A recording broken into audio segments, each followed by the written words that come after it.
হ্যাঁ রাজস্বী কাপুর, শুরু করবো কিনা একটু বলবেন? না নিব না।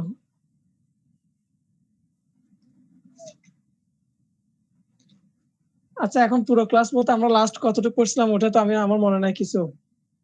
ওই ক্লাসটা কতটুকু?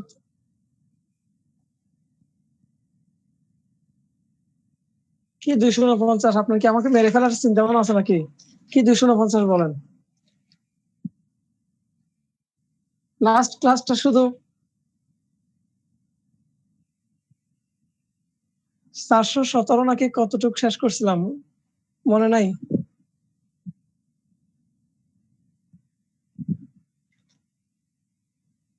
আপিল থেকে মনে হয়।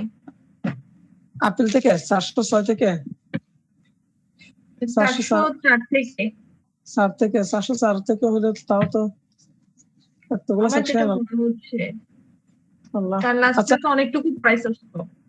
হ্যাঁ আচ্ছা যাই হোক একটু দ্রুত যাব যেহেতু আপনারা দুইজন আগে করছেন।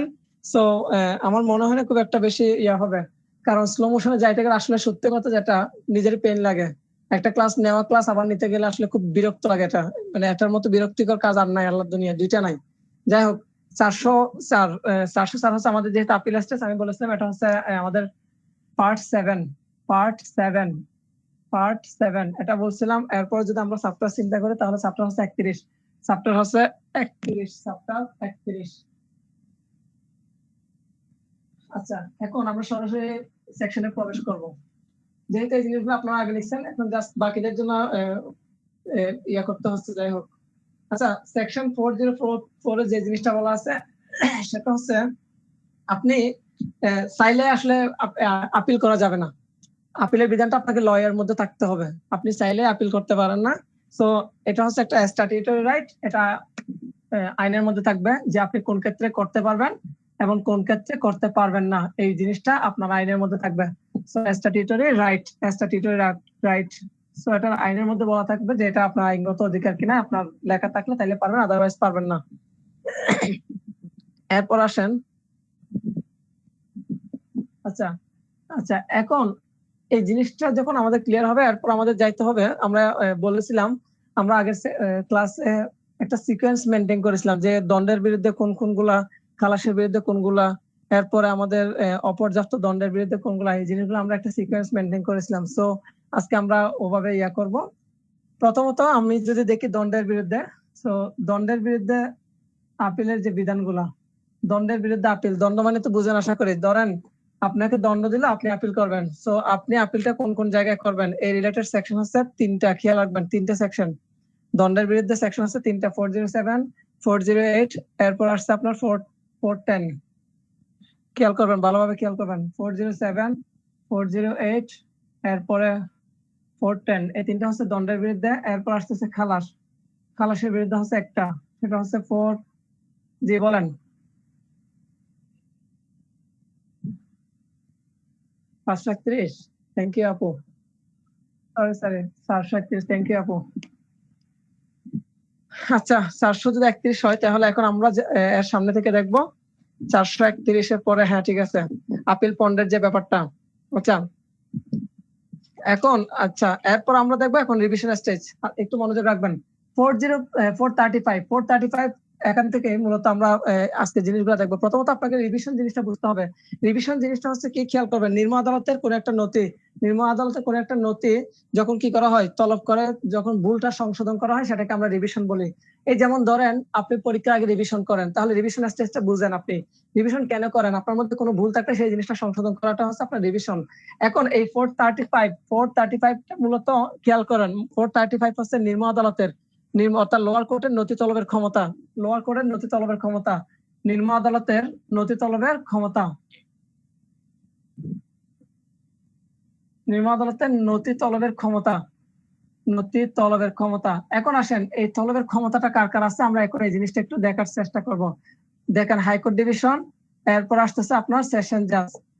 খেয়াল রাখবেন হাইকোর্ট ডিভিশন এবং সেশন জাজের এই পাওয়ারটা আছে 435 এ। এবার আসেন 435 এর পর আসবে আপনাদের 436। 436 হচ্ছে একটা ইনকোয়ারির মানে পাওয়ার টু ইনকোয়ারি। এই জিনিসগুলো তো লেখা আছে, ইতি লেখা আছে না এই জিনিসগুলো? হ্যাঁ আছে। আচ্ছা, জাস্ট এখন যে কাজটা করতে হবে সেটা হচ্ছে জাস্ট রিকল করা। আমি খুব দ্রুত যাব, রিকল করতে হবে, কোনো জায়গায় না বুঝলে সেটা কোয়েশ্চেন করতে হবে। আচ্ছা, এখন এরপর আসতেছে 436 এর যে ব্যাপারটা সেটা হচ্ছে খুব ইম্পর্টেন্ট একটা সেকশন। এটা আপনার প্র্যাকটিক্যাল লাইফের জন্য অনেক বেশি ইম্পর্টেন্ট। আপনারা অনেকে হয়তো এই সেকশনটাকে স্কিপ করে যান এবং এই সেকশনটাকে সবাই রিভিশন করে গোলাই ফেলে। আসলে ব্যাপারটা একটা রিভিশন না, এটা হচ্ছে আপনার ইনকোয়ারির একটা পাওয়ার, ইনকোয়ারির একটা পাওয়ার। খেয়াল করবেন, পাওয়ার টু ইনকোয়ারি, খেয়াল রাখবেন, পাওয়ার টু ইনকোয়ারি। এখন এই পাওয়ারটা কার? ইনকোয়ারির যে পাওয়ারটা, এই পাওয়ারটা কার?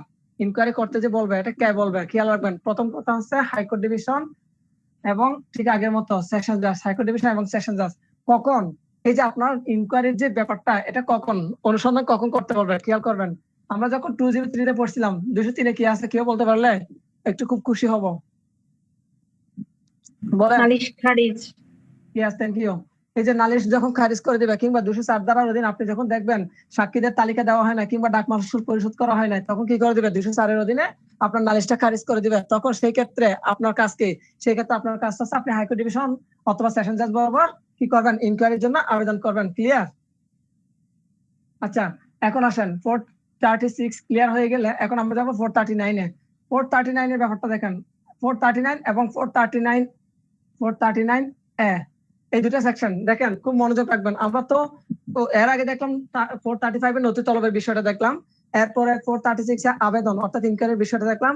এখন 439 এ হচ্ছে হাইকোর্ট ডিভিশনের, খেয়াল করেন, হাইকোর্ট ডিভিশনের রিভিশন পাওয়ার, রিভিশন, একটু মনোযোগ রাখবেন, রিভিশনের ক্ষমতা, রিভিশনের ক্ষমতা দেখেন। আর এটা হচ্ছে দায়রা জজের রিভিশনের ক্ষমতা। এটা 439 হচ্ছে হাইকোর্ট ডিভিশনের রিভিশনের ক্ষমতা, এরপরে 439 বা 400 মানে 439 এ হচ্ছে সেশন জাজের রিভিশনের ক্ষমতা, সেশন জাজের রিভিশনাল পাওয়ার। আচ্ছা, এখন আসেন আমরা একটু জিনিসটা একটা যদি ক্লিয়ার করি তাহলে বাকিটা বুঝে যাবেন। প্রথমত এই জায়গাটা বোঝাটা আপনাদের জন্য অনেক বেশি ইম্পর্টেন্ট। 439টা বোঝা অনেক বেশি ইম্পর্টেন্ট। দেখেন, এই যে রিভিশন ক্ষমতাটা কিরকম, ক্ষমতার মধ্যে গিয়ে আমরা প্রথমে দেখব আপনার আপিলের যে পাওয়ার গুলো ছিল, আপিলের যে ক্ষমতাগুলো ছিল, আপিলের সব ক্ষমতা থাকবে প্রথমত। এর বাইরেও একটা এক্সট্রা জিনিস আছে, দেখি বলেন কেউ। আমরা আপিলে দেখছিলাম দণ্ড বৃদ্ধি করতে পারে না, কিন্তু এই জায়গাটাতে আমরা এসে একটা এক্সট্রা জিনিস দেখবো, সেটা হচ্ছে দণ্ড বৃদ্ধি করতে পারে। এখন দণ্ড বৃদ্ধি মানে ধরেন আপনার একটা অপরাধের জন্য শাস্তি আছে 10 বছর, আপনি কি 10 বছরের বাইরে দিতে পারবেন? খুব দ্রুত আনসার দিবেন। না। তার মানে কি, আমার লোয়ার কোর্ট যে দণ্ডটা দিল সেই দণ্ডটাকে আমি বাড়াইতে পারবো, but it doesn't mean that আমার মূল অপরাধের যে শাস্তি তার বাইরে আমি যাইতে পারবো, এই জিনিসটা বুঝাই না। আচ্ছা, এবার আসেন, এবার যে জিনিসটা খুব ইম্পর্টেন্ট, 439 সাবসেকশন 7টা খুবই ইম্পর্টেন্ট। খালাসের দণ্ডকে আপনি দণ্ডে রূপান্তর করতে পারবেন না। ধরেন লোয়ার কোর্ট খালাস দিল, খালাসের দণ্ডকে এগুলো হচ্ছে ব্যতিক্রম, মানে কোনগুলো পারে কোনগুলো পারে না। খালাসের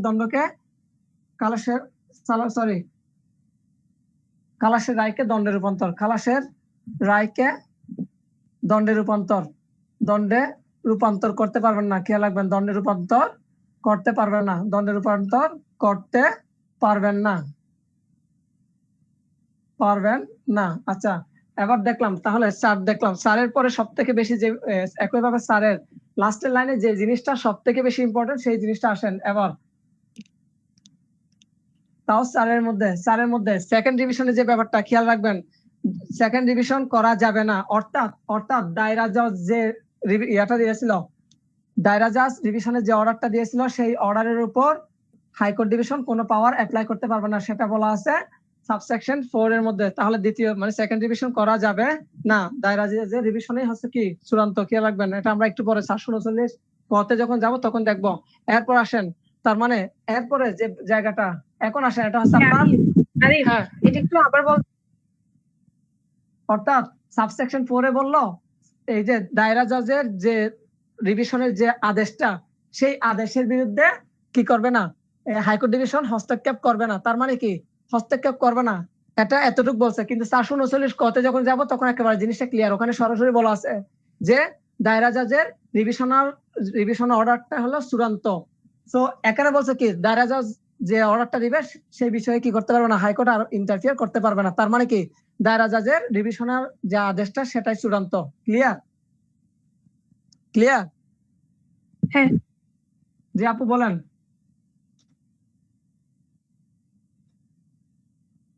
হ্যাঁ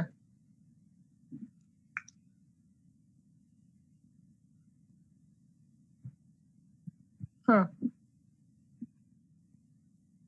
এই যে তখন হ্যাঁ হ্যাঁ হ্যাঁ এখন আসেন, তখন আমরা জানি পাওয়ার, আপিলের যে পাওয়ার গুলো সেম পাওয়ার গুলো যেহেতু রিভিশনে আছে, সো উনি কি করবেন তখন ওটা আবার কি করবেন, সেন্ডব্যাক সেন্ডব্যাক লোয়ার কোর্টে আবার পাঠাবেন, তখন আবার ওটাকে নতুন ভাবে কি করতে পারবেন, ট্রায়াল করতে বলবেন। ক্লিয়ার আপু?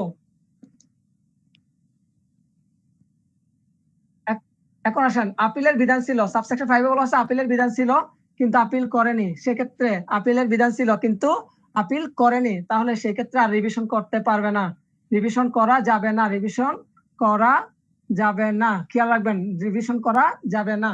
ওকে, এতটুকু যদি বুঝে থাকেন, এবার আমরা একটু প্রসিড করবো 439 এ তে। 439 এ তে যেহেতু এই জিনিসগুলো আপনাদের লেখা আছে এই জন্য আমি জাস্ট লিখতেছি মুছতেছি। এবার আসেন 439 এ। 439 এ তে কি বলছে, আমরা একটু আগে দেখলাম যে সেশন জাজের রিভিশনাল পাওয়ার, সেশন জাজের রিভিশনাল পাওয়ার।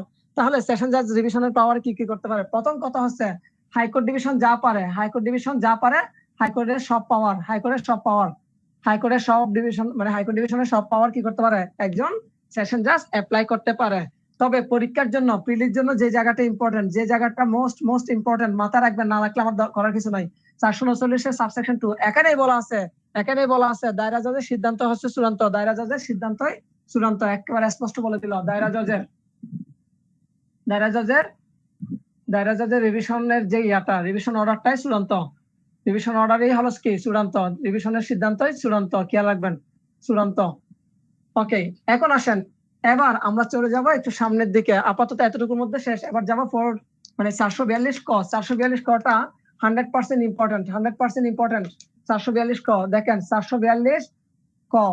আচ্ছা আমি ইংলিশে লিখতেছি, যাই হোক দেখে নেবেন। আমরা আপিল এবং রিভিশন করি, দেখলাম আপিল এবং রিভিশন। প্রশ্ন হচ্ছে এই আপিল এবং রিভিশন কতদিনের মধ্যে শেষ করতে হবে, পরীক্ষায় যখন আসবে কতদিনের মধ্যে শেষ করতে হবে, এটা বলার পরে অপশনে দিবে 90 দিন, 90 কার্য দিবস, তারপর বলবে আপনার 180 দিন, 180 কার্য দিবস, 15টি নয়, উভয়, এরকম অনেক অপশন দেখবেন। সুতরাং এখন আসেন, এখন আমরা জিনিসটা দেখে নিব যে কতদিনের মধ্যে শেষ করতে হবে।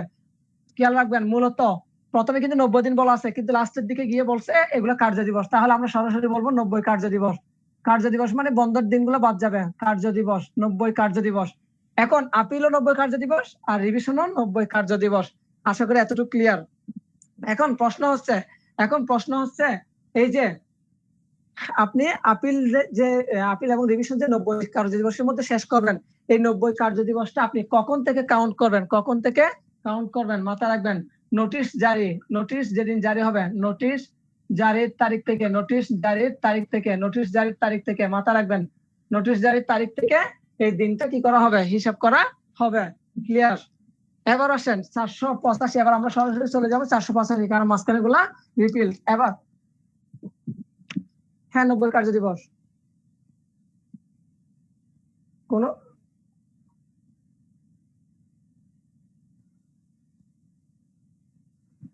90 কার্য দিবস। একটা চাকরির বিজ্ঞপ্তি দেখলাম, কেউ যদি ইয়া করতে থাকেন, মানে করার ইচ্ছা থাকে, অ্যাপ্লাই করতে থাকে, আমি লিংকটা দিয়ে দিব আপনাদেরকে। আচ্ছা এবার আসেন, এবার আমরা চলে যাব 485 তে। 485 খুব ইম্পর্টেন্ট একটা সেকশন জানার জন্য। আপনি যদি এগুলো থেকে প্রিলিতে কোয়েশ্চেন আসে, খেয়াল রাখবেন বরাবরের মতো যে সেকশন গুলো ইম্পর্টেন্ট, তার মধ্যে এটি একটি যেখান থেকে কোয়েশ্চেন আসে। দেখেন 485 আপনাকে একটা দলিল দাখিল করতে বললো, দলিল দাখিল না করলে কেন করবেন, দলিল দাখিল করতে বললো কিন্তু আপনি দলিল দাখিল করেননি, দলিল দাখিল না করলে, তাহলে দলিল দাখিল না করলে আপনার শাস্তির বিধানটা এখানে আছে। এটা কেন ইম্পর্টেন্ট বললাম, আমি যখন প্রথম ক্লাসে বলছিলাম এটা একটা সাবস্টেন্টিভ সেকশন, তাহলে দলিল দাখিল করতে বলে যদি না করে তাহলে অনধিক 7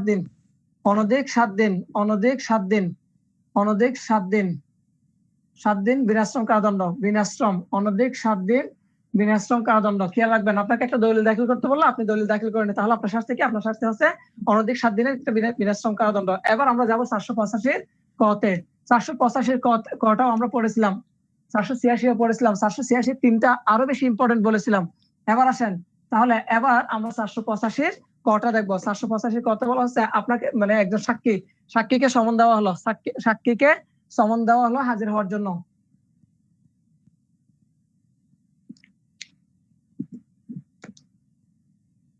সাক্ষীকে সমন দিল হাজির হওয়ার জন্য।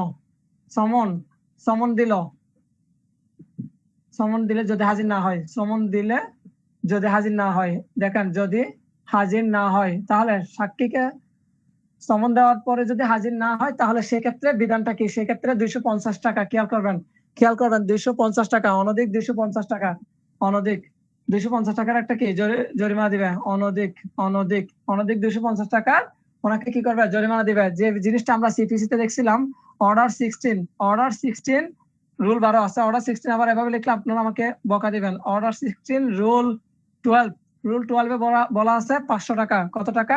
500 টাকা। ইতি মনে থাকবে কিনা? হ্যাঁ, মনে না থাকলে ধরা খাবেন ভাইয়া, ধরা খাবেন।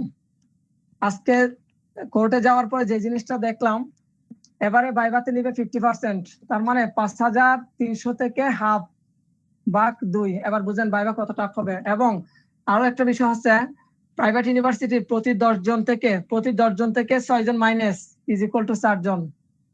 সরি, 4 জন মাইনাস ইজ ইকুয়াল টু 6 জন। 4 জনকে বাদ দেওয়ার একটা টেন্ডেন্সি শুনতেছি, বাকিটা আল্লাহর হাতে। সো এত বেশি ইজিলি নেওয়ার দরকার নাই। এবার আসেন, তাহলে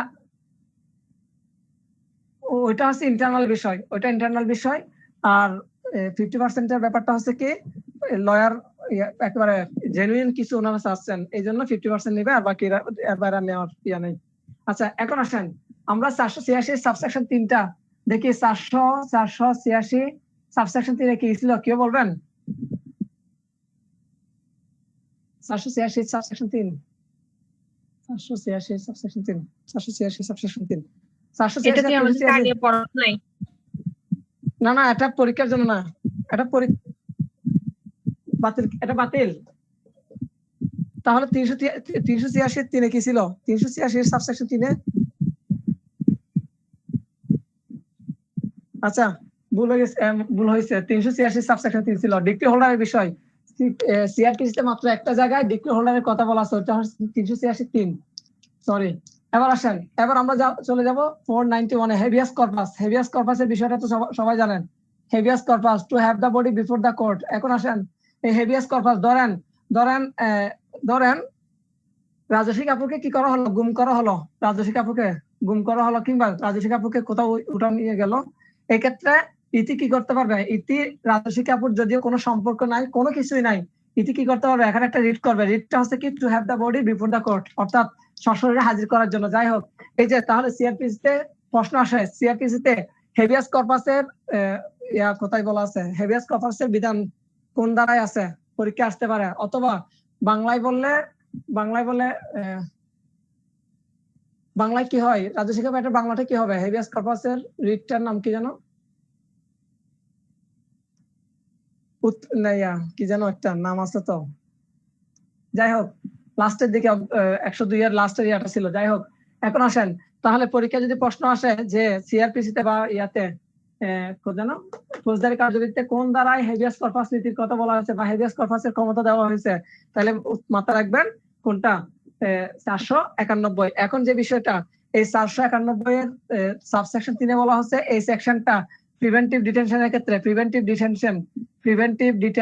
ক্ষেত্রে অ্যাপ্লাই হবে না। ইয়েস, বন্দি প্রদর্শনমূলক রিট।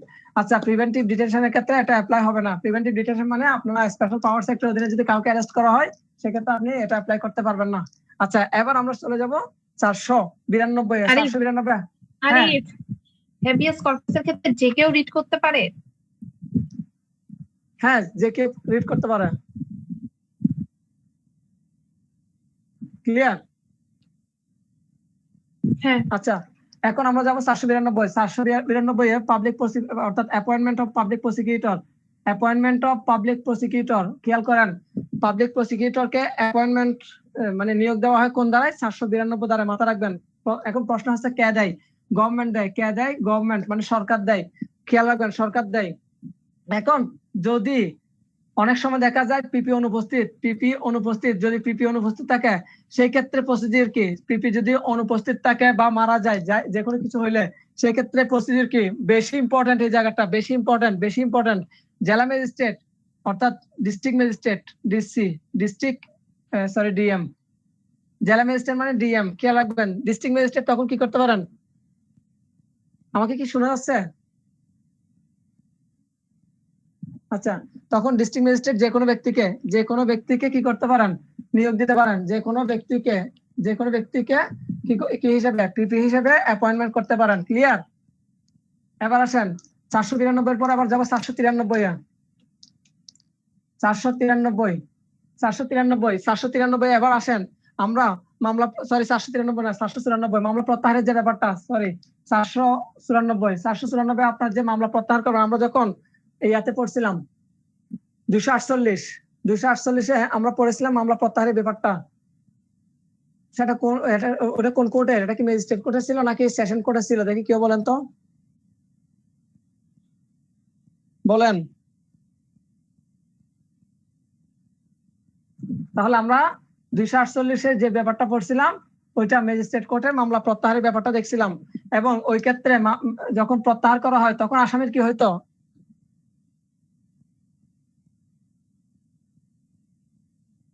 বলেন কেউ।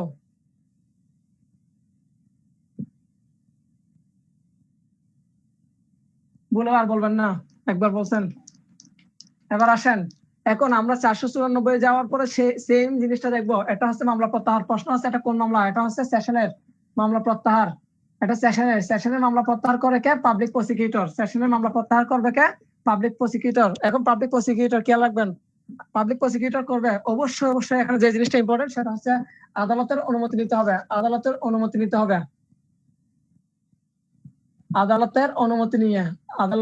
নিয়ে আমরা যখন ম্যাজিস্ট্রেট কোর্টে দেখছিলাম ওখানে কিন্তু আদালতের অনুমতি নেওয়ার দরকার নাই, কিন্তু এখানে আদালতের অনুমতি নিতে হয়। আমরা ওখানে দেখছিলাম এট এনি টাইম কি করা যাবে? মামলা প্রত্যাহার করা যাবে। আর এখানে দেখেন, এখানেও করা যাবে, তবে এখানে যদি চার্জ গঠনের আগে করে তখন এক ধরনের বিষয়, চার্জ গঠনের পরে করলে তখন আরেক ধরনের বিষয়। আমরা দেখব এই যে যদি চার্জ গঠনের পূর্বে করে, চার্জ গঠনের পূর্বে যদি করে তাহলে কি হবে? আর চার্জ গঠনের পরে করলে সেক্ষেত্রে কি হবে? অর্থাৎ আসামির কি হবে? দেখেন, যদি চার্জ গঠনের পূর্বে করা হয় তাহলে হচ্ছে অব্যাহতি। চার্জ গঠনের পূর্বে করলে তখন অব্যাহতি,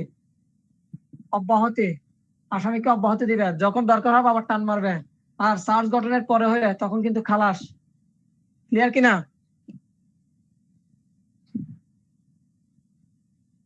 এখন আসেন, চার্জ গঠনের পূর্বে ইয়া দিল, এখন এই ক্ষেত্রে 403 অ্যাপ্লাই হবে কিনা? 403 তে কি আছে মনে আছে?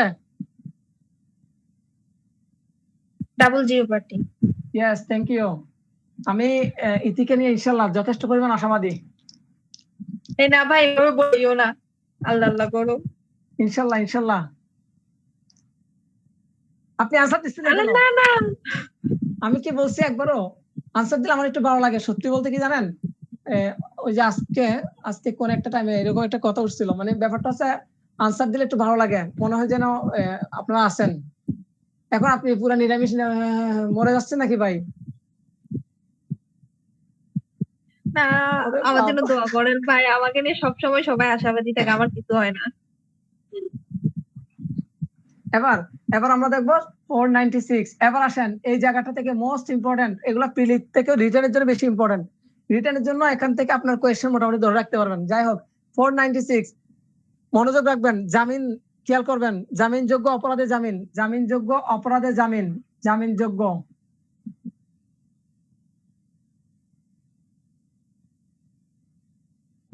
অপরাধে জামিন, জামিনযোগ্য এই জায়গাটা, জামিনযোগ্য কোনটা আর জামিন অযোগ্য কোনটা সেটা আশা করি মাথায় রাখবেন।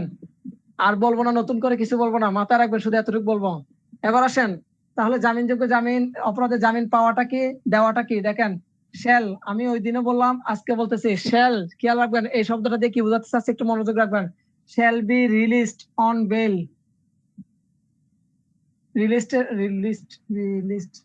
Released on bail, shall be released on bail. এই জায়গাটা একটু দেখবেন, এই জায়গাটা এই শব্দটার প্রতি একটু নজর দিবেন।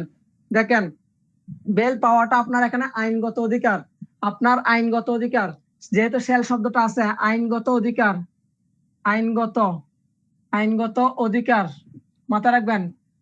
তাহলে আপনি এই সেকশনের অধীনে এজ অফ রাইট কি করতে পারবেন, ক্লেম করতে পারবেন। এই সেকশনের অধীনে আপনি জামিনযোগ্য অপরাধের ক্ষেত্রে এজ অফ রাইট কি করতে পারবেন, আপনার জামিনটা ক্লেম করতে পারবেন। এখন আসেন, এখন দেওয়াটা আদালতের জন্য কি, এবার সেটা আমরা দেখি। আদালতের জন্য এই ক্ষেত্রে দেওয়াটা হচ্ছে একটা ম্যান্ডেটরি বিধান, যেহেতু সেল আছে ম্যান্ডেটরি, দেওয়াটা কি ম্যান্ডেটরি। বই একটু ভুলভাল দেখবেন, নিজেরা সংশোধন করে নেবেন, ম্যান্ডেটরি। এখন আসেন এর পরবর্তীতে, আচ্ছা আচ্ছা সরি, হ্যাঁ ম্যান্ডেটরি। যাই হোক একটু এভাবে বলবেন, কোনো ইয়াসারা একেবারে ইজিলি বলতে পারবেন। এবার আসেন, এখন যে জায়গাটা সব থেকে ইম্পর্টেন্ট, এই জামিনযোগ্য অপরাধের ক্ষেত্রে জামিন কি শুধু কোর্ট দিতে পারে নাকি কোর্টের বাইরে আর কেউ দিতে পারে, দেখি একটু বলেন।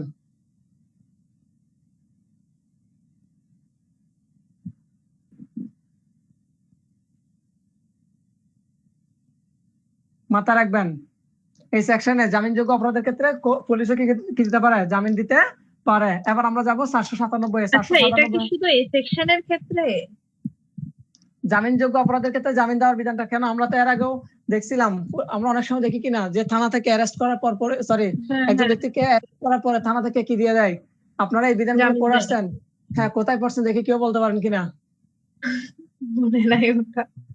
শুনুন, তুই এভাবে বলছিস যে এই সেকশনের ক্ষেত্রে, সেজন্য আমি বললাম যে এটার উপর এত গুরুত্ব কেন। না, জামিনযোগ্যর ক্ষেত্রে মানে এই সেকশনটা অ্যাপ্লাই কারা করতে পারে, শুধু কি কোর্ট করতে পারে, এই জিনিসটা বললাম। আচ্ছা যাই হোক, এখন আমরা যাবো 497। 497 হচ্ছে ভিন্ন বিধানটা, অর্থাৎ জামিন অযোগ্যের ক্ষেত্রে, জামিন অযোগ্যের ক্ষেত্রে, জামিন অযোগ্যের ক্ষেত্রে।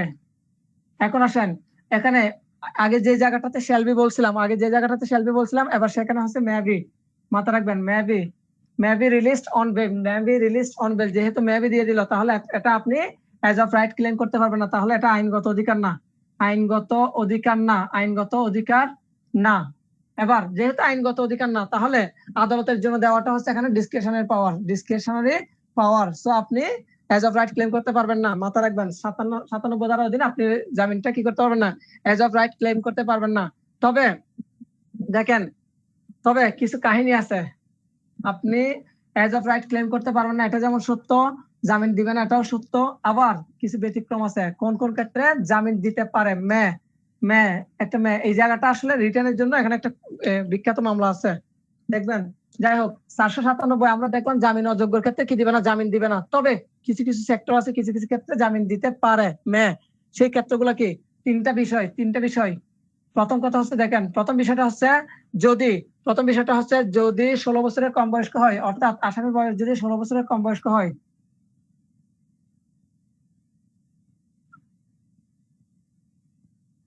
16 বছরের কম বয়স্ক হলে সেকেন্ড ব্যাপারটা খেয়াল রাখবেন, প্রথমটা। এরপর 2 নম্বর বিষয়টা হচ্ছে যদি উইমেন হয়, অর্থাৎ স্ত্রীলোক হয়, যদি স্ত্রীলোক হয়। এরপরে যদি 3 নাম্বার অসুস্থ হয়, অসুস্থ মানে কিরকম অসুস্থ মাথা রাখবেন, মানে একবারে ওই যে খুবই অসুস্থ, মানে পীড়িত বা অক্ষম এরকম আর কি। হ্যাঁ অক্ষম, মাথা রাখবেন, অক্ষম পীড়িত। আমার বানান ভুল হলে একটু ক্ষমা করবেন। আচ্ছা যাই হোক, এখন আসেন, এটা কেমন জানি দেখাচ্ছে, ব্যাকআপ হয়তো বানান বলছে। আচ্ছা এখন আসেন, এতটুকু তো গেল। এবার যে জায়গাটা, এই জায়গাটা হচ্ছে 498 এর বিধানটা কি জানেন তো আশা করি সবাই। আগাম জামিনের শব্দটা সবাই শুনে আসছেন, আশা করি কম বেশি সবাই শুনে আসছেন। এখন আসেন, সবাই জানেন এটা তো আগাম জামিন, কিন্তু আরো একটা বিষয় আছে। প্রথম বিষয়টা হচ্ছে আগাম জামিন, মাথায় রাখেন।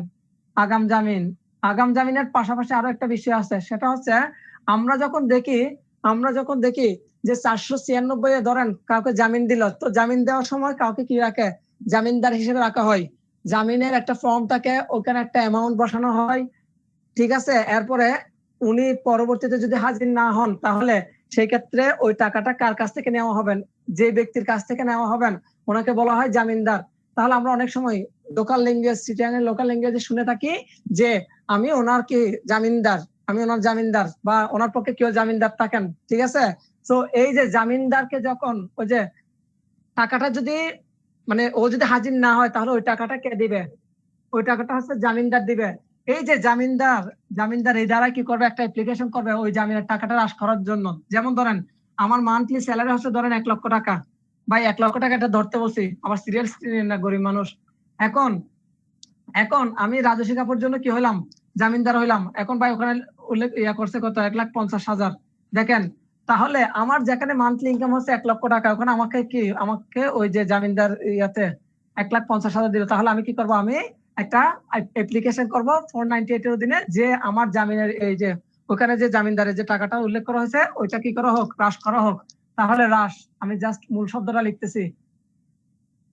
আচ্ছা, হ্যাঁ, জামানতের পরিমাণ হ্রাসের আবেদনটাও এই দ্বারাই করা হয়। এখন মূলত এখান থেকে কোয়েশ্চেন আসে আগাম জামিন নিয়ে, কিছু কোয়েশ্চেন আছে আগাম জামিন নিয়ে। আর এই আগাম জামিনটা এখানে আগে ছিল না, আগে এটা 498 ছিল না, এটার জন্য আলাদা একটা সেকশন ছিল। এটা হচ্ছে 497A। এটা হচ্ছে বর্তমানে ইন্ডিয়ার যে ইন্ডিয়ার সিআরপিসি কিন্তু এখনো আছে এই সেকশনটা। আচ্ছা, 497A তে আগে ছিল। তাহলে এখন আসেন, এখন এই যে আগাম জামিনের যে আপনি আগাম জামিনের জন্য কোথায় আবেদন করবেন, বা আগাম জামিন কোন কোন কোর্ট দিতে পারে? সবাই জানেন কি হাইকোর্ট ডিভিশন না, রাজস্বী আপু? আচ্ছা, এখন থেকে মাথা রাখবেন হাইকোর্ট ডিভিশন। এখন হাইকোর্ট ডিভিশনও পারেন এবং বর্তমানে দায়রা আদালতও পারেন, এই জিনিসটা মাথা রাখবেন। অনেকে করে, এটা আসলে কমন সেন্সের একটা জিনিস, যে আপনি জানেন যে আপনাকে কিছুক্ষণ পরে অ্যারেস্ট করা হবে, ঘন্টা খানেক পরে। এখন আপনি কি করবেন? আপনাকে যদি ঘন্টা খানেক পরে অ্যারেস্ট করা হয়, আপনি হাইকোর্ট দৌড়াবেন না। এই জন্য আপনাদের জন্য কি রাখা হলো, সেশন জাজের একটা বিধান রাখা হলো। আচ্ছা, আমি একটু করে পানি খাবো।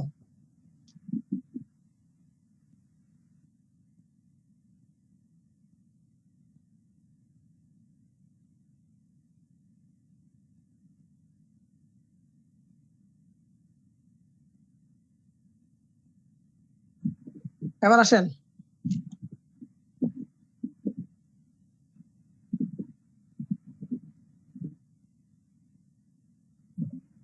আচ্ছা আমরা এখন 502-এ,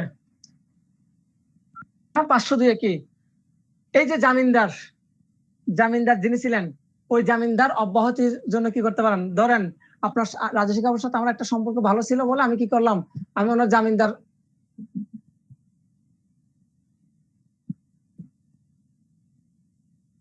আচ্ছা, আমি ওনার সাথে আমার সম্পর্ক যতদিন ভালো ছিল, এই ভালো থাকা অবস্থা আমি ওনার জন্য জামিনদার হলাম, ঠিক আছে, সমস্যা নাই। কিন্তু পরবর্তীতে ওনার সাথে আমার সম্পর্ক খারাপ হয়ে গেছে, কিংবা উনি এই ধরনের আরো অপরাধ করতেছে, তাহলে আমি কি করলাম? অথবা আমি কোনোভাবে নিউজ পেলাম যে উনি দেশ ত্যাগ করবেন, দেশ ছেড়ে চলে যাবেন, তখন আমি ওই জামিনদার লিস্ট থেকে অব্যাহতির জন্য আমি আবেদন করব। জামিনদারের অব্যাহতি কত দ্বারাই করব? 502 দ্বারাই। জামিনদারের অব্যাহতি, এই যে আপনি জামিনদার থেকে অব্যাহতি পাওয়ার জন্য যে অ্যাপ্লিকেশনটা করবেন, সেটা হচ্ছে কত দ্বারা করবেন?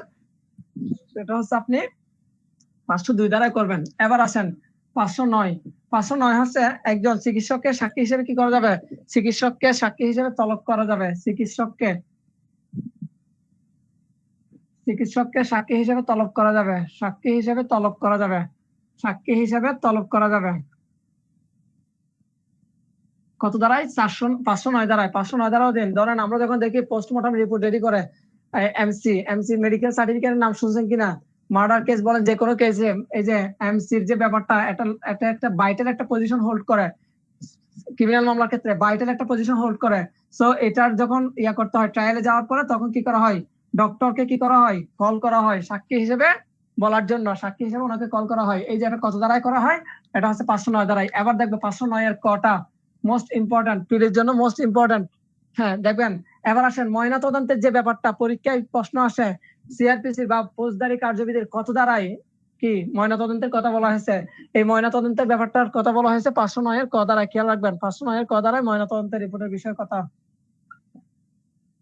ময়না তদন্তের রিপোর্ট আসেন। তাহলে 509 এর ক দ্বারাই বলা হচ্ছে ময়নাতদন্তের রিপোর্টের যে ব্যাপারটা। এখন আসেন ময়নাতদন্তের রিপোর্টটা কখন আসেন, এটা কখন ইউজ করবেন, কখন করা যাবে না, দেখেন ব্যাপারগুলো একটু দেখেন। প্রথম কথা হচ্ছে এই বিষয়ের উপর আপনি করতে পারবেন, এর আগে দেখেছিলাম 509 দ্বারাই, আর 509 ক দ্বারায় আসেন যখন ডাক্তারকে পাওয়া যাবে না বা ডাক্তার মারা গেছে, ডাক্তার মারা গেলে কিংবা খুঁজে পাওয়া না গেলে তখন কি করবেন? তখন খেয়াল রাখেন, আপনার যে ডাক্তার ময়নাতদন্তের রিপোর্টটা রেডি করছিলেন, ময়নাতদন্ত করছিলেন, ওই ডাক্তার মারা গেছেন, ওই চিকিৎসক মারা গেছেন বা ওনাকে খুঁজে পাওয়া যাচ্ছে না, সেই ক্ষেত্রে এই ময়নাতদন্তের রিপোর্টটা এখানে বলা হচ্ছে কি, এখানে আপনার এই রিপোর্টটা অ্যাডমিজিবল। খেয়াল রাখবেন, এটা আপনার এখানে অ্যাডমিজিবল এবং এই বিষয়ে কি হিসেবে, এটাকে সাক্ষ্য হিসেবে গ্রহণ করা হবে বা ইউজ করা যাবে, সাক্ষ্য হিসেবে ইউজ করা যাবে। এখানে অ্যাডমিজিবল এবং সাক্ষ্য হিসেবে ইউজ করা যাবে। ক্লিয়ার কিনা? এবার আসেন, আর যদি ডাক্তার মারা না গেলে তো 509 দ্বারা দেখলাম। হ্যাঁ, আচ্ছা, এবার আমরা দেখবো 512 দ্বারা। খেয়াল রাখবেন, আসামির অনুপস্থিতিতে সাক্ষ্য গ্রহণ। আমরা এটা হচ্ছে আসামির অনুপস্থিতিতে সাক্ষ্য গ্রহণ। আর আচ্ছা, একটু রাখেন।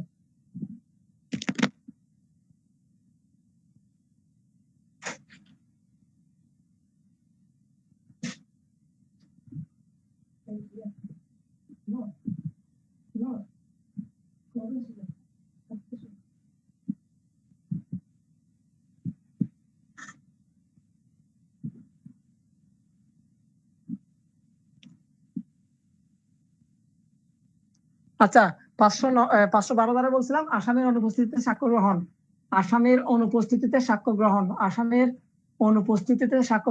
আচ্ছা, এখন আপনারা আমাকে বলবেন, আসামির অনুপস্থিতিতে যে বিচারের ব্যাপারটা, ওটা কোথায় বলা আসছে?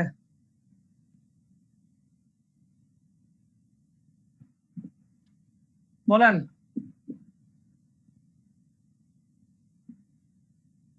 আসামির অনুপস্থিতিতে যে বিচার করবেন, অর্থাৎ ট্রায়াল ইন অ্যাবসেন্সিয়া, কোথায় বলা আছে? একটা টেকনিক দেখাইছিলাম।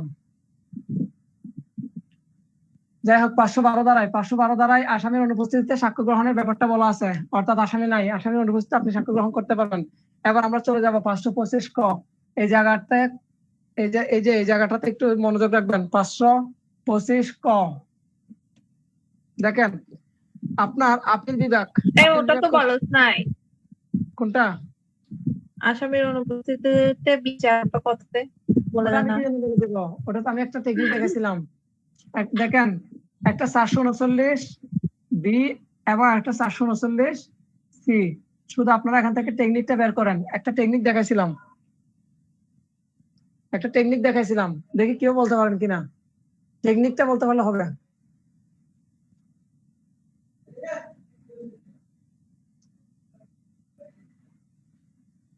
আমি কি ক্লাস করি নাই? করছেন ভাই। আমি একটা ক্লাস শুধু করিনি। রাজস্বী আপু, আমি টেকনিকই মনে করতে পারতেছি না। একটা কি সুন্দর একটা টেকনিক দেখাইছিলাম, আর আজকে আপনার টেকনিক বলতে পারতেছেন না, অত্যন্ত দুঃখের বিষয়। আচ্ছা দেখেন, একটা জানলে আরেকটা জানবেন। আপনার বিচারটা শেষ করতে হবে যে 180 এবং 360 দিনের যে মধ্যে ব্যাপারটা। এই যে আপনি যদি বিচার শেষ করতে চান, আপনাকে আগে কি করতে হবে? মানুষটাকে আনতে হবে, আসামিকে আনতে হবে। তাহলে আপনি আসামিকে আনবেন এখানে, আর আসামিকে আনার জন্য চেষ্টা করবেন, না পেলে তখন আপনি এই জায়গায় গিয়ে এই ব্যাপারটা। যাই হোক, এবার আসেন 525 ক। অ্যাপিলেট ডিভিশন কর্তৃক মামলা বা আপিল স্থানান্তর। এটা হচ্ছে আপিলেট ডিভিশন। খেয়াল করবেন, অ্যাপিলেট ডিভিশন, আপিল স্থানান্তর। আচ্ছা, খেয়াল করবেন, যেটা বলছিলাম 525-এ বলা হচ্ছে হাইকোর্ট ডিভিশন অ্যাপিলেট ডিভিশন কর্তৃক মামলা বা আপিল স্থানান্তর। এখন কার মামলা নিবে, কার মামলা বা কার আপিল স্থানান্তর করবে? হাইকোর্ট ডিভিশনের যে কোনো বেঞ্চের, হাইকোর্ট ডিভিশনের যে কোনো বেঞ্চের, খেয়াল রাখবেন, যে কোনো বেঞ্চের। তাহলে হাইকোর্ট ডিভিশনের যে কোনো বেঞ্চ থেকে অ্যাপিলেট ডিভিশন কি করতে পারে? মামলা বা আপিল এক জায়গা থেকে অন্য জায়গায় কি করতে পারে? স্থানান্তর করতে পারে, অর্থাৎ ওনার নিজের ইয়াতে নিয়ে যে কোনো বেঞ্চকে দিয়ে এটা কি করতে পারে, শেষ করতে পারে। এবার 526 দেখবো, 525 কতে যদি অ্যাপ্লাই ডিভিশন হয় তাহলে মনে করেন 526 কি হইতে পারে, কমন সেন্স অ্যাপ্লাই করেন, হাইকোর্ট ডিভিশন খেয়াল করবেন, এই হাইকোর্ট ডিভিশনের মামলা বা আপিল হস্তান্তরের ক্ষমতা 525 কতে যেটা দেখছিলাম, আর 526 হচ্ছে তার ভিন্ন জিনিসটা, অর্থাৎ হাইকোর্ট ডিভিশনটা। আগেরটা ছিল আপিল ডিভিশন, এটা হচ্ছে হাইকোর্ট ডিভিশনটা। তাহলে হাইকোর্ট ডিভিশন কি করতে পারে, মামলা বা আপিল হস্তান্তর করতে পারে। কার কাছ থেকে নিবে, কোথায় দিবে, তার নিজের এক বেঞ্চ থেকে অন্য বেঞ্চে, এক বেঞ্চ থেকে অন্য বেঞ্চে, এক বেঞ্চ থেকে অন্য বেঞ্চে, খেয়াল রাখবেন, এক বেঞ্চ থেকে অন্য বেঞ্চে কি করতে পারে, মামলা বা আপিল নিয়ে ইয়া করতে পারে। অথবা কি করতে পারে, এক দায়রা বিভাগ থেকে, বিভাগ এটা কিন্তু কোর্ট বলি নাই, বিভাগ, দায়রা বিভাগ থেকে অন্য দায়রা বিভাগে, এক দায়রা বিভাগ থেকে অন্য দায়রা বিভাগে, খেয়াল রাখবেন। তাহলে এক দায়রা বিভাগ থেকে নিয়ে অন্য দায়রা বিভাগে কি করতে পারে, হস্তান্তর করতে পারে। আচ্ছা, এবার আসেন, এখন আপনার যদি কেউ যদি একটা মিথ্যা বা তুচ্ছ একটা ইয়া করেন, আবেদন করেন, তাহলে সেক্ষেত্রে ওনার পানিশমেন্ট কি হতে পারে, 526-এর সাবসেকশন 6 এর মধ্যে বলা আছে কি, 6 এর কতে বলা হচ্ছে, কেউ যদি মিথ্যা বা তুচ্ছ ধরনের কি করেন, অ্যাপ্লিকেশন করেন, তাহলে 1000 টাকা জরিমানা, 1000 টাকা দেওয়ার জন্য আদেশ দিবেন। ক্লিয়ার কিনা বলেন, ক্লিয়ার কিনা? মিথ্যা বা তুচ্ছ কি বলছো, সেটা আপিল নাকি অ্যাপ্লিকেশন করবে, অর্থাৎ উনি কি করলো, ওই যে মামলাটা স্থানান্তর করার জন্য একটা অ্যাপ্লিকেশন করলো, কিন্তু দেখা যাচ্ছে এটা মিথ্যা, এটা তুচ্ছ একটা অ্যাপ্লিকেশন, তো সেই ক্ষেত্রে ওনাকে 1000 টাকা দেওয়ার ইয়ে করবেন। ওকে, এখন আমরা দেখবো পরবর্তী সেকশন হচ্ছে 526 খ। তাহলে আমরা প্রথমে দেখলাম অ্যাপিলেট ডিভিশন, এরপরে দেখলাম হাইকোর্ট ডিভিশন, এরপরে দেখলাম এখন 526 মানে বি। তাহলে এটা কি হইতে পারে দেখি একটু, কেউ কমন সেন্স অ্যাপ্লাই করেন।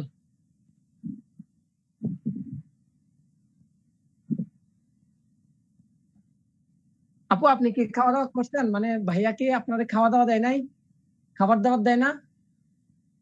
ভাইয়ার ফোন নাম্বারটা একটু দিয়েন। আপু কি বিবাহিত? হ্যাঁ, আপু বিবাহিত। ওরে বাবা। দায়রা জাজের মামলা স্থানান্তর ক্ষমতা, খেয়াল রাখবেন, টেকনিক্যালি বড় ভাই হচ্ছে আপিলের ডিভিশন, মেজ ভাই হচ্ছে হাইকোর্ট ডিভিশন, ছোট ভাই হচ্ছে কি সেশন জাজ। কোনটা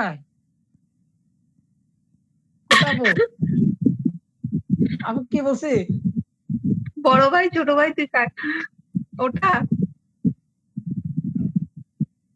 আপু কোন বিষয়টা মিন করছেন? ও আচ্ছা, আপনি মেরিট ভাই, এটা তো মানে এটা তো গর্বের বিষয়, সত্যি বলতেছি, আমি বুকে হাত থেকে বলতেছি, এই তো আমি বুকে হাত থেকে বলতেছি, কেউ যদি ও আচ্ছা, আপনার ভয়েসটা একটু ডাউন তো এই জন্য।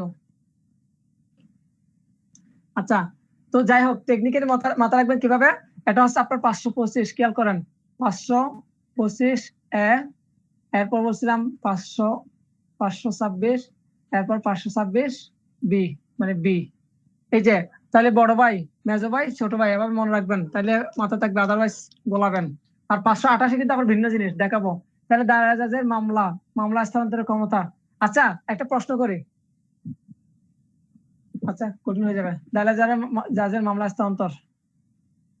আচ্ছা, দায়রা জাজের মামলা ট্রান্সফারের যে ব্যাপারটা, সেটা হচ্ছে 526 বিতে বলা হচ্ছে। তার মানে আমরা একটু আগে কিন্তু বিভাগ দেখছিলাম, হাইকোর্ট ডিভিশনের ক্ষেত্রে কিন্তু বিভাগ দেখলাম, এক বিভাগ থেকে অন্য বিভাগে দিবে, বিভাগ আর ইয়ার মধ্যে পার্থক্য আছে, বুঝলেন আপনারা এই জিনিসগুলো। এখন এই বেচারা কি করবেন, এই দায়রা জজ বেচারা কি করবেন, এই বেচারা উনি কি করবেন, নিজের অধিক্ষেত্রের মধ্যে এক ফৌজদার আদালত থেকে, মানে এক কোর্ট থেকে,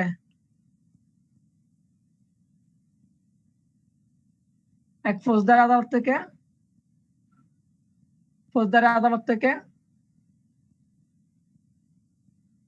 অন্য ফৌজদারি আদালতে ট্রান্সফার করবেন, অন্য ফৌজদারি আদালতে ট্রান্সফার করবেন। খেয়াল করেন, তাহলে 526 পিতে বলা হচ্ছে দায়রা জজের মামলা স্থানান্তরের ক্ষমতা, উনি কার কাছ থেকে নেবেন, যে কোনো একটা ক্রিমিনাল কোর্ট থেকে নিয়ে অন্য একটা ক্রিমিনাল কোর্টে ট্রান্সফার করবেন। এই বিষয়টা 526 বিতে বলা আছে। এবার আমরা যাবো 528-এ। 528 এখন আসেন 528 কি বলছে একটু মনোযোগ রাখবেন। দায়রা বা যুগ্ম খেয়াল করবেন, এখানে খেয়াল রাখবেন। আগের গুলো দেখছেন ট্রান্সফার আর প্রত্যাহারের মধ্যে পার্থক্য আছে, বুঝেন কিনা এটা? আশা করি বুঝেন। এখন এই প্রত্যাহারের বিষয়টা দেখেন, দায়রা কি করবেন। আচ্ছা আরেকটা বিষয়, ইতি ওই দিন মানে এগুলো পড়ানো হচ্ছিল কিনা? না না না। আচ্ছা তাহলে এবার একটু ব্রেক স্লো করতে হবে না? আচ্ছা একটু স্লো করতেছি। এখন দায়রা জাজ, এখানে দায়রা জাজের ক্ষমতা কিসের ক্ষমতা? দায়রা জজের প্রত্যাহারের, মামলা প্রত্যাহার আর কি যেন বললাম, হ্যাঁ এই দুটো জিনিসের মধ্যে কি আছে? পার্থক্য আছে, খেয়াল রাখবেন। প্রত্যাহার এবং এর মধ্যে পার্থক্য আছে, ট্রান্সফারের মধ্যে পার্থক্য আছে। এখন দেখেন দায়রা জাজ কি করবেন, যুগ্ম দায়রা জাজ থেকে মামলা প্রত্যাহার করবেন, অথবা chief judicial, chief metropolitan, DM এরা কি এদের কাছ থেকে কি করতে পারেন, মামলা প্রত্যাহার করতে পারেন। আবার চিফ জুডিশিয়াল ম্যাজিস্ট্রেট তার লোয়ারদের কাছ থেকেও মামলা প্রত্যাহার করতে পারেন। আমি আবার বলছি দায়রা কি করতে পারেন, যুগ্ম দায়রা কিংবা চিফ জুডিশিয়াল, চিফ মেট্রোপলিটন এবং দায়রা জজের মামলা প্রত্যাহারের ক্ষমতা কার কাছ থেকে পারেন? যুগ্ম দায়রা।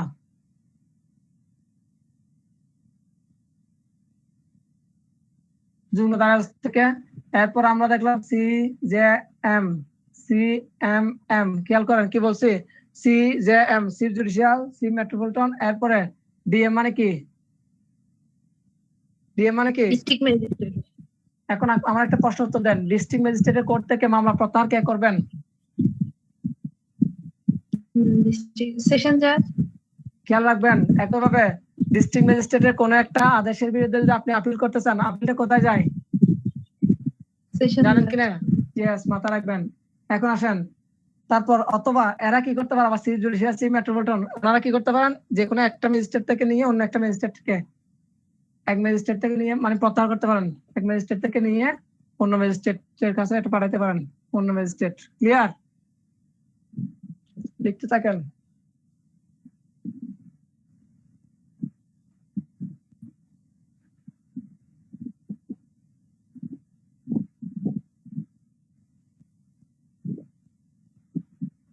লেখা হলে বলবেন।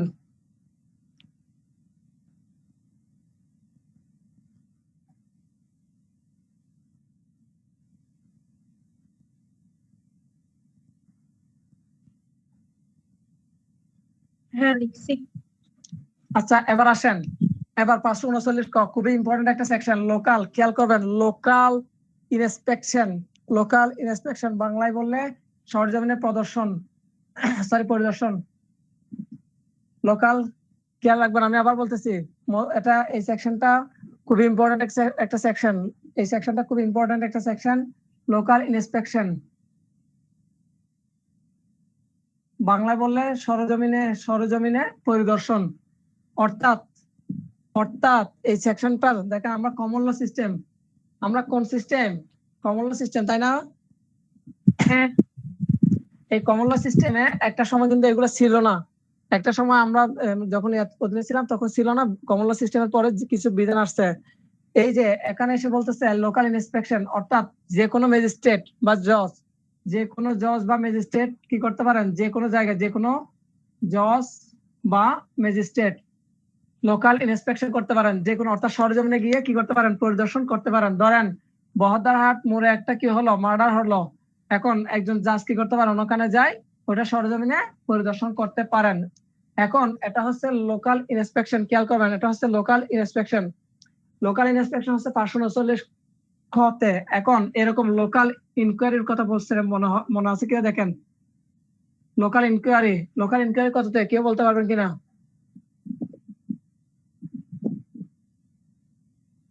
মনে আছে কিনা? 145 যখন স্থাবর সম্পত্তি নিয়ে বিরোধ হয়েছিল, তখন আমরা কি দেখেছিলাম, কোর্ট এখানে কি ওই যে মালিকানা নির্ধারণ করে না, দখল নির্ধারণ করে, অর্থাৎ কোর্ট না, এখানে কোর্ট বলতে মূলত কোন কোর্ট বোঝাচ্ছি, এক্সিকিউটিভ কে বোঝাচ্ছি। 146-এ গিয়ে দেখবো যে যদি কারো না থাকে, মানে কেউ দখলে ছিল না, এরকম যদি হয়, কিংবা যদি নিশ্চিত হয়ে যায় আশঙ্কা নাই আর, হতাহতের আশঙ্কা বা মারামারির আশঙ্কা নাই, তখন এটা কি করে দিব, এটা তখন ইয়া করে দিব, অব্যাহতি দিয়ে দিব। আর 148-এ গিয়ে দেখলাম যে লোকাল ইনকোয়ারি, তো লোকাল ইনকোয়ারির কথা হচ্ছে 148-এ, আর লোকাল ইনস্পেকশনের কথা আচ্ছা, আছে। লোকাল ইনভেস্টিগেশনের কথা কি ইয়েতে আছে, এভিডেন্স কি ছিল ওরকম? লোকাল কিসের? ইনভেস্টিগেশনের কথা এভিডেন্স লোকাল ইনভেস্টিগেশন দেখি কালচিকা বাংলাদেশ ইন্সপেকশন বা ইনভেস্টিগেশন রুম কি ছিল না মনে হয়, নাকি? ছিল আপু। Yes. এবার আসেন, এবার 556 আগেই বল রাখি সেকশনের সাথে। হ্যাঁ,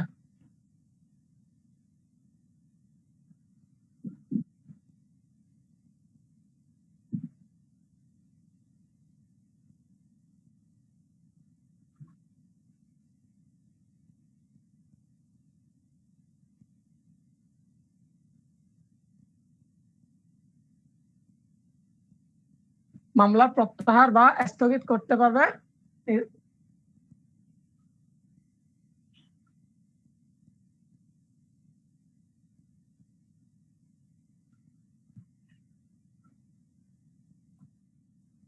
এবার আসেন, আপনি আপনি হচ্ছেন বিআর, আচ্ছা দেখি, বাংলাদেশ রোড ট্রান্সপোর্ট, বিআরটিএ না, রোড ট্রান্সপোর্ট অথরিটি মনে হয় বিআরটিএ, বিআরটিসি কোনটা? আচ্ছা, আলহামদুলিল্লাহ।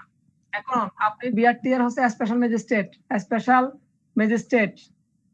অর্থাৎ আপনি এখানে স্পেশাল ম্যাজিস্ট্রেট হচ্ছেন, আপনি তাহলে এখানে এক্সিকিউটিভ ম্যাজিস্ট্রেট হিসেবে আপনি এখানে স্পেশাল পাওয়ার অ্যাপ্লাই করতেছেন। স্পেশাল পাওয়ারের বিধান পড়ছিলাম সেকশন 12-তে। সেকশন 12-তে আমরা 2, 4, 6-তে নামগুলো দেখছিলাম, special executive magistrate, special magistrate, special metropolitan magistrate নামগুলো পড়েছিলাম। তাহলে আপনি এই 2 এর অধীনে স্পেশাল এক্সিকিউটিভ ম্যাজিস্ট্রেট হিসেবে বিআরটি এর অধীনে কাজ করতেছেন।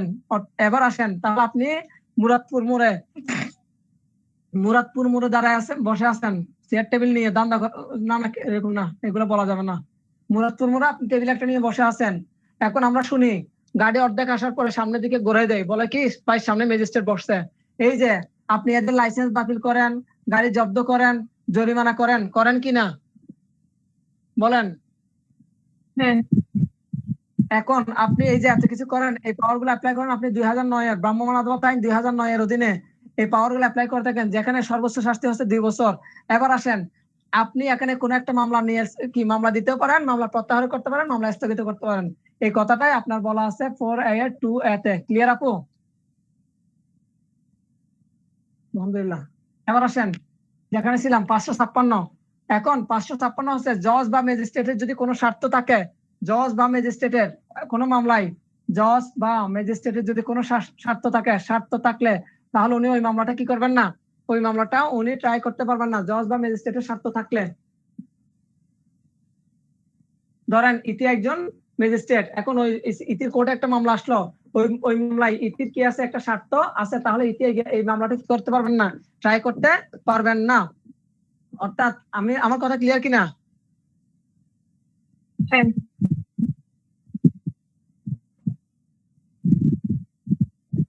হ্যাঁ হ্যাঁ 556 মোস্ট ইম্পর্টেন্ট সেকশন।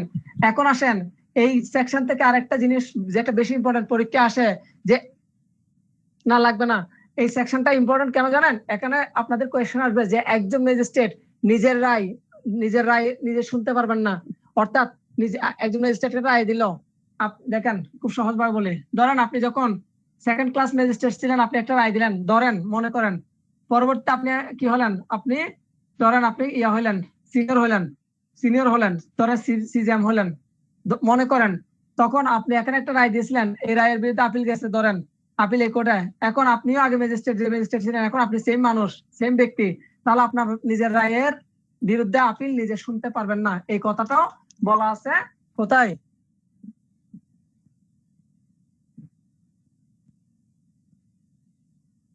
নিজের রায় নিজে শুনবেন না, নিজের রায় নিজে শুনবেন না।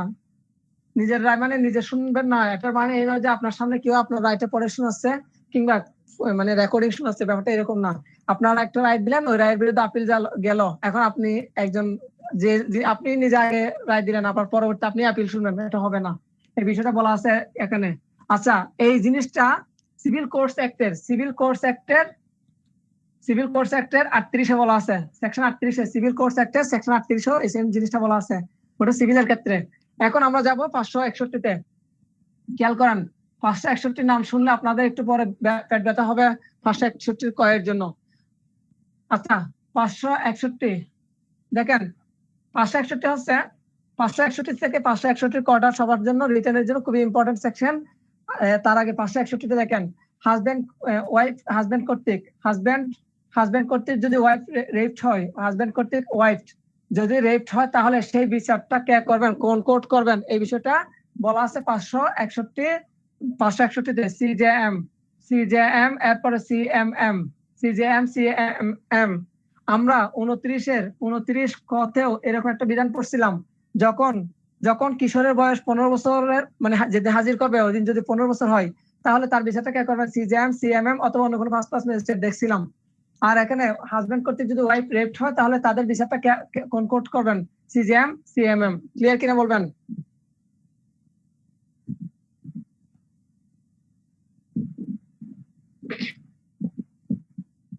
আচ্ছা, এবার মোস্ট ইম্পর্টেন্ট সেকশন 561 ক। এই সেকশনটা কি নামে জানেন সবাই? কোয়াশ বা ইনহেরেন্ট পাওয়ার, তাই না? জানেন কিনা? অর্থাৎ কোর্ট যে শুনছেন কিনা? যাই হোক, এখন আসেন, এখন একটা জিনিস লিখে দিই সহজে। হাইকোর্ট ডিভিশনের ইনহেরেন্ট পাওয়ার, এই যে ইনহেরেন্ট পাওয়ার, এই যে সুবিবেচনামূলক বা বিবেচনা প্রসূত ক্ষমতা যেটা, এটা ক্রিমিনালের ক্ষেত্রে শুধুমাত্র হাইকোর্ট ডিভিশনে আছে। আর সিভিলের ক্ষেত্রে অল কোর্টস এর আছে, খেয়াল রাখবেন। ইয়ার ক্ষেত্রে আপনার ক্রিমিনালের ক্ষেত্রে ইনহেরেন্ট পাওয়ার অ্যাপ্লাই করতে পারে শুধুমাত্র হাইকোর্ট ডিভিশন, আর সিভিলের ক্ষেত্রে প্রত্যেকটা কোর্ট কি করতে পারে, এটা অ্যাপ্লাই করতে পারে, এটা ওখানে 151-তে বলা আছে। আচ্ছা, এখন আসেন, যে শব্দটা ইম্পর্টেন্ট, আপনারা সবাই বলেন, অনেকেই বলেন, আপনারা বললে তো আবার আপনি মাইন্ড করবেন, আপনারা না। অনেকেই কি করেন, অনেকেই জানেন যে আমরা অনেকেই জানি 561 কতে একটা মামলা কোয়াশ বা বাতিল করা হয়। কোয়াশ বা মামলা কি করা হয়, বাতিল করা হয়। এটা কোথায় করে, এই 561 ক এর অধীনে হাইকোর্ট ডিভিশন এই পাওয়ারটা অ্যাপ্লাই করে মামলা কি করেন, কোয়াশ করেন বা বাতিল করেন। এখন প্রশ্ন হচ্ছে, এটা তো সবাই জানি আমরা, কিন্তু প্রকৃতপক্ষে 561 ক নাম্বার যে সেকশনটা, এই সেকশনে কোয়াশ শব্দের উল্লেখ নেই। ক্লিয়ার কিনা বলেন? ক্লিয়ার কিনা? এখন তাহলে আমরা কোয়াশ শব্দের উল্লেখটা কোথায় পড়ছিলাম দেখেন, 232-এ চার্জ গঠন করার সময় যখন দেখা যাচ্ছে একটা মেজর একটা ভুল ছিল, গুরুতর ভুল ছিল, ওই ভুলের কারণে দেখা যাচ্ছে ন্যায় বিচার কি হচ্ছে, ব্যাহত হচ্ছে, তখন এই ক্ষেত্রে কোর্ট কি করতে পারে, ওই যে কোয়াশ, ওখানে আমরা এই শব্দটা পড়ছিলাম 232-এ গুরুতর চার্জ গঠন করার সময় যদি গুরুতর ভুল হয়, তাহলে সেক্ষেত্রে মামলা বাতিল করতে পারে। ক্লিয়ার কিনা বলেন? আচ্ছা, কোয়েশ্চেন কি করবে যে ওয়াশম্যান বলি না, অর্থাৎ মামলা বাতিল করা, মামলাটা বাতিল করে দেওয়া। কে করবে? High court division. হাইকোর্ট ডিভিশন করে, হ্যাঁ হ্যাঁ হ্যাঁ হ্যাঁ হ্যাঁ। ইনহেরেন্ট পাওয়ার অ্যাপ্লাই করে হাইকোর্ট ডিভিশন মামলা প্রত্যাহার করতে পারে, এটা 561 ক এর অধীনে করে। তো কিন্তু ওখানে প্রকৃতপক্ষে কোয়াশ শব্দের উল্লেখ নেই, কোয়াশ শব্দের উল্লেখ আছে 232-এ। ক্লিয়ার কিনা?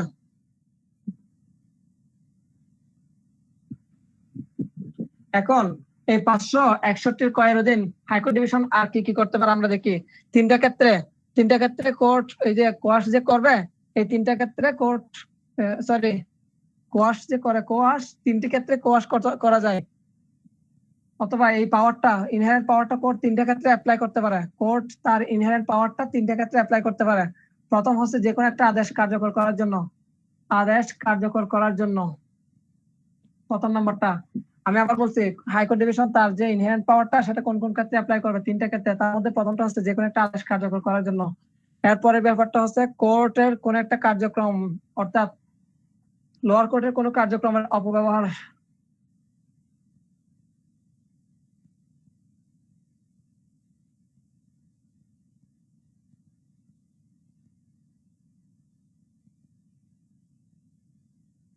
কার্যক্রমের অপব্যবহার রোধ করার জন্য। এরপরে 3 নম্বর বিষয়টা হচ্ছে ফর ইন্ডস অফ জাস্টিস, অর্থাৎ ন্যায় বিচারের স্বার্থে, ইন্ডস অফ জাস্টিস বা ন্যায় বিচারের স্বার্থে। এখন আসেন, এখন বলতে গেলে আসলে এই যে ইন্ডস অফ জাস্টিস, আগের গ্রাউন্ড গুলো কিন্তু এখানে ঢুকে যায়। খেয়াল করেন, আপনারা একটা আদেশ কার্যকর করবেন, কেন করবেন? ন্যায় বিচারের স্বার্থে করবেন। আপনি কার্যক্রমের যে অপব্যবহার রোধ করবেন, কেন করবেন? ন্যায় বিচারের স্বার্থে করবেন। তো কথা হচ্ছে একটাই, আপনি ন্যায় বিচারের স্বার্থে ইনহেরেন্ট পাওয়ারটা অ্যাপ্লাই করবেন। এগুলো রিটেনে খেলবেন, যে রিটেনে ইনশাল্লাহ। ক্লিয়ার কিনা?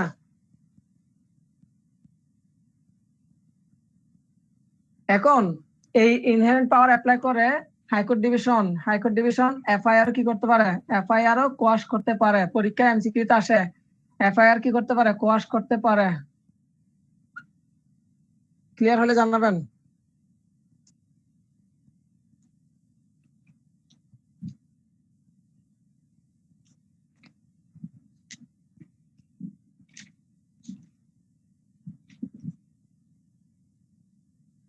হ্যাঁ দেখছি। আচ্ছা, এরপরে 565টা দেখে দেখবেন, না দেখলে নাই। 565 3টা দেখবেন, আর কিছু দেখার দরকার নাই। শেষ। হ্যাঁ শেষ। জাস্ট 565 সাবসেকশন 3টা। 565 সাবসেকশন 3টা কেন পড়তে বলছি দেখি, কেউ একটু বলতে পারেন কিনা?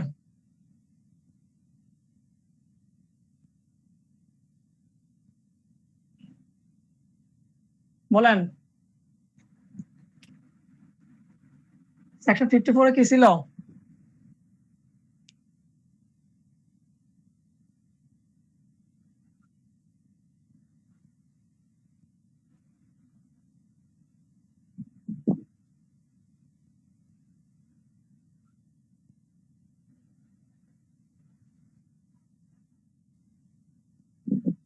কি কি আমলযোগ্য অপরাধ? উইদাউট ওয়ারেন্ট মনে হয়। হ্যাঁ, কগনিজেবল অফেন্সের ব্যাপারটা কোথায়? এবার আসেন, 9টি গ্রাউন্ডে উইদাউট ওয়ারেন্ট অ্যারেস্ট করেন। এর মধ্যে ওই যে লাস্টে কি ছিল? আর ছিল কিনা? 2টা আর ছিল কিনা? এই যে রিলিজ কনভিক্ট, যে হ্যাঁ। এবার আসেন, লাস্টেরটা ছিল রিকুইজিশন, আর এর আগেরটা ছিল রিলিজড কনভিক্ট। এই যে রিলিজড কনভিক্টের যে ব্যাপারটা ওখানে পড়তে গিয়ে পড়ছিলেন, যে 565 সাবসেকশন 3 এর ব্যাপারটা পড়ছিলেন। কি পড়ছিলেন? ওই যে একজন আসামি যখন আমলযোগ্য অপরাধের কোন আসামি যখন কি করেন, জামিনে জামিনে থাকেন, তখন উনি যদি কোনো বাসাবাড়ি বা বাসস্থান চেঞ্জ করেন, তাহলে উনি কি এটা ইনফর্ম করবেন। এই ব্যাপারটা বলা আছে কোথায়? 565(3)-এ। ক্লিয়ার? আচ্ছা, এর মধ্য দিয়ে আমাদের সিআরপিসি শেষ। তাহলে ইতিমধ্যে আমরা সিআরপিসি শেষ করলাম, এভিডেন্স শেষ করলাম, এসআর অ্যাক্ট শেষ করলাম। আগামীকাল বৃহস্পতিবার, যদি আমার ভুল না হয়, যদি কারো আপনাদের যদি লাগে সিআরপিসি যদি রিভিউ ক্লাস লাগে, তাহলে আমাকে জানাবেন, কারণ রিভিউ ক্লাসটা 2 ঘন্টা নিতে হবে, খুব স্পিডে যেতে হবে, 2 ঘন্টা ক্লাস নিতে হবে। আর শুক্রবারে আমি রাত 9:30-এর দিকে কোয়েশ্চেন দিয়ে দিব, 50 নম্বরের পরীক্ষা, 10টা আনসার শিট দিব। আমাকে আনসার পাঠাবেন, যদি আপনারা অনেস্ট থাকেন আপনাদের জায়গা থেকে, তাহলে আপনারা আমাকে আনসার শিট দিবেন, মানে কত নাম্বার পাচ্ছেন না পাচ্ছেন। আর যদি আপনারা অনেস্ট না হন, নিজের বিচার নিজের করতে পারেন, তাহলে আলহামদুলিল্লাহ। পরীক্ষা দেয় মোবাইলে? আমি মোবাইল তো না, আমি ডাইরেক্ট কোয়েশ্চেন দিয়ে দিব। আপনারা শুধুমাত্র নিজেদের খাতার মধ্যে কোনটার আনসার কি, ধরেন আমি আপনাদেরকে কোয়েশ্চেন দিয়ে দিব, আপনারা কি করবেন? ও আচ্ছা, ক খ লিখবো যে? হ্যাঁ, আপনারা ধরেন 1-এর ক, তারপর 2-এর গ, 3-এর গ, এভাবে দিবেন। দেওয়ার পরে আমি যখন আপনাদেরকে আনসার শিটটা দিব, আপনারা তখন নিজেরাও কাটতে পারেন, অথবা না কাটার পর আনসারটা মানে অবটেন্ড মার্কটা আমাকে দিতে পারেন। না দিলেও আপনাদের বিচার আপনারা করবেন। অবটেন্ড মার্কটা দিলে আমি স্যাটিসফাইড হব। আচ্ছা, এরপরে আমাদের আর বাকি থাকবে 3টার মধ্যে আমরা নেক্সট শুরু করব সিপিসি শুরু করব। ঠিক আছে? পেনাল কোড পড়ি। প্যানেল কোড এখন নিয়েন না। প্যানেল কোড এখন নিলে সবাই কি উপরতলা চলে যেতে চাইবেন। এখন প্যানেল কোড নিয়েন না, এখন নিবেন সিপিসি, নাইলে লিমিটেশন নিবেন। না থাক, বলেন। আচ্ছা ঠিক আছে, তাহলে প্যানেল নেন। আর একটা মজার বিষয়, ধরেন এই যে সিআরপিসি যেহেতু একটা আপনার কি ক্রিমিনাল, আর প্যানেল হচ্ছে ক্রিমিনাল, এই জন্য নিতে পারেন। তবে আবার যেমন হয় কি দেখেন, একটু আজকে কিন্তু সিআরপিসি পড়ছেন, যে গতকালকে কিন্তু আপনারা এসআর শেষ করছেন, এসআর এর সাথে কিন্তু কি সিপিসি সম্পর্ক?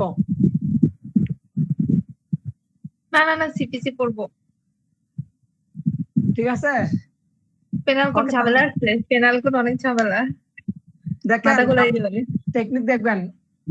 আপনাদেরকে পরীক্ষার যে মার্কস গুলা কোত্থেকে কি ইয়ে করবেন, এভিডেন্স বাদ দেওয়া যাবে না। এভিডেন্স ফুল নাম্বার অবটেন করবেন ইনশাআল্লাহ। স্পেসিফিক রিলিফ অ্যাক্ট ফুল নাম্বার অবটেন করবেন। লিমিটেশন ফুল নাম্বার। এবার বাকি থাকে তিনটা, মানে 4টা থাকে, বড় 3টা। আমার সাজেশন হচ্ছে বার থেকে, যেহেতু 5 নাম্বার কোয়েশ্চেন আসবে বার, অর্থাৎ bar council rules, the legal practitioners and bar council orders, ওখান থেকে থাকবে 5 নাম্বার। আমি বলবো যে যদি কোয়েশ্চেন কমন আসে আনসার করবেন, না আসলে করার দরকার নাই ফ্রিতে। এখন বাকি 3টা, এই 3টার মধ্যে প্রথম প্রায়োরিটি দিবেন সিআরপিসি কে, সিআরপিসি মজার আইন। এরপর আসেন সিপিসি, প্যানেল কোর্টে গোলাই যাবেন, এই জন্য কারণ ওখানে শাস্তিগুলো গোলাই ফেলতে পারেন, এই জন্য এটা লাস্টের দিকে পড়বেন। এগুলাতে মার্কস যত আছে, যদি হয় মনে করেন, আমি তো জানি না, মনে হয় এই মুহূর্তে 15, 10, 10, 10, 10, 20, 20, 15, 35, এই 35 একটা নাম্বার মিস দেওয়া যাবে না, মাথায় রাখবেন। ওকে, তাহলে ভালো থাকবেন সবাই, আমার জন্য একটু দোয়া করবেন। আসসালামু আলাইকুম।